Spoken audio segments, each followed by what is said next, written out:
First, we are talking with former Pittsburgh Steeler turned broadcaster and now author Tunch Ilkin. Tunch's new book, In the Locker Room, Tales of the Pittsburgh Steelers from the Playing Field to the Broadcast Booth, is just released and is a must-read for any Steeler fan. We are happy to have Tunch with us this morning.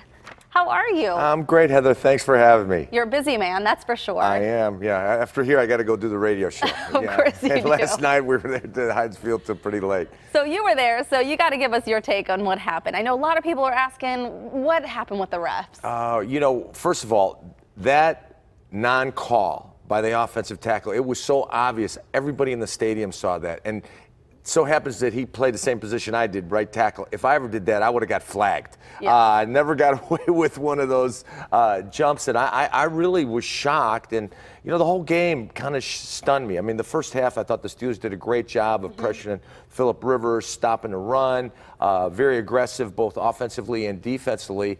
And then, as you pointed out, it started to unravel in the second half. And, the weird, crazy plays like the touchdown pass to Travis Benjamin that we talked about that should have been procedure.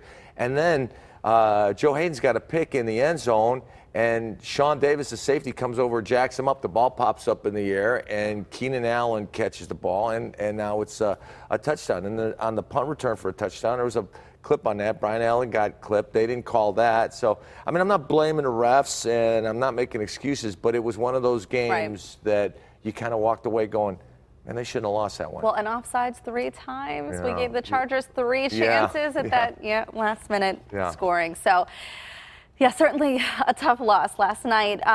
But you had plenty of wins and losses in your career as a Pittsburgh Steeler, and you wanted to share them. So tell us about your new book. Well, the book is really about relationships, Heather. I mean, one of the things that last night was alumni night. And, I saw Joe Green and John Kolb and Rocky Blyer and J.T. Thomas and Larry Brown. These guys all had a tremendous influence on my life. And, our old head coach, Chuck Noll, used to say, the process is the purpose. In other words, celebrate the journey. It is the journey of a football team every season. And when you spend that much time together with 45 players and you work together and you sweat together, you bleed together, you laugh together, you cry together, you win together, and you lose together, there is a relationship that develops. I mean, and you might not see one of your teammates for 5-6 years. All of a sudden you get together and it's like no time has passed. No time has passed. And last night, not only was I with Franco and Joe and Rocky and Colby, but Mike Mularkey was there. And Mike Mularkey was a roommate of mine after Craig Wolfley went to the Minnesota Vikings, and he's been coaching in the National Football. He came, and I was hanging out with him. And those relationships are so rich. And one of the things that made the Steelers so special was that they really understood how to mentor the younger players. And when I saw Joe, I saw his jersey, and I had a flashback to my rookie year when I was blocking him one-on-one, and I was holding him. And Joe said, "Don't ever hold me, Rook." And I said, "Well, how am I going to block him if I can't hold him?" And so the next play, I'm holding him again, and he punched me right in the gut. And my belly button hit my spine, and all the air went out of my body, and I went.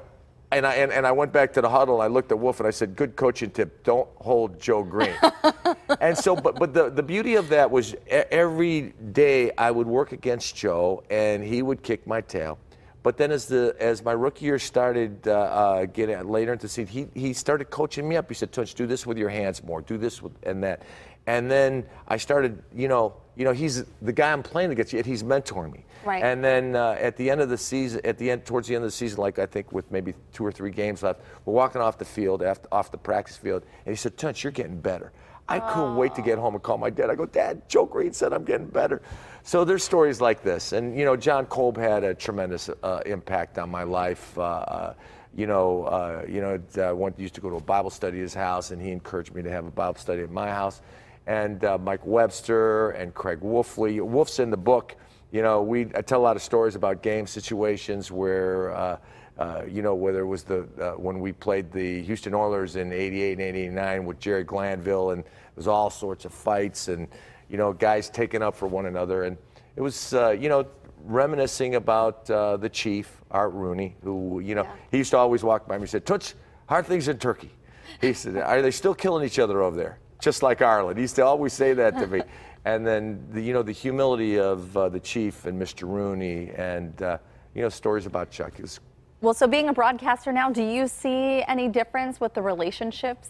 I mean, you talk about working and playing and practicing with these guys that wound up being Hall of Famers. Do you see that same unity among the Steelers players now? Yeah, I think I do. Yeah. You look at the relationships and they happen. And, I think it's a little different because of free agency. You don't, necessarily play with the same guys for a long time. I mean, I played with the same guys for a really long time. Right. But I think that it's still there. I mean, there's something about being part of a team and the closeness that develops, and you guys are working together. It's a wonderful thing, and overcoming adversity and spending time together and praying together. It's just a wonderful, wonderful experience. Well, you share so many good stories in your book, and people are going to be able to come and see you and get one. Yeah, I'm going to be in Oakmont for an autograph signing on Thursday night.